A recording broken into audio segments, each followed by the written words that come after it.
မင်္ဂလာပါရှင်မမေစောစောစီးစီးပေါ့နော်ဝါဒီစွဲနေပါပြီ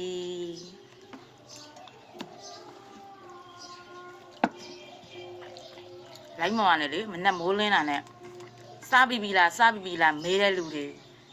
စားလို့လည်းပြီးပါပြီအခုစားနေပါတယ်ဘိုင်းနဲ့စားတာလဲလို့မမေးနဲ့တခါတည်းဖြည့်ပေးလိုက်မယ်ချင်းရင်ခန်းရင်လေးကိုပစုံချောင်းနဲ့ချက်ဟိုဘက်မှာအတိုးမြုပ်ကတော့အဝေးရရွက်ရယ်ဓာရီပေါ်ပင်မြင့်ရယ်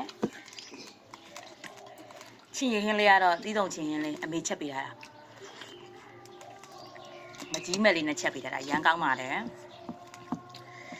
မနေ့ကတော့တည့်ရလေးကျမထမင်းချက်ခိုင်းတာတဲ့စားလို့မကောင်းလို့တဲ့တွတ်တာကိုမစားနိုင်ဘူးကိုချက်တဲ့ရင်ကိုမစားနိုင်တာအမေချက်တဲ့ရင်ပဲကောင်းတယ်ပေါ့နော်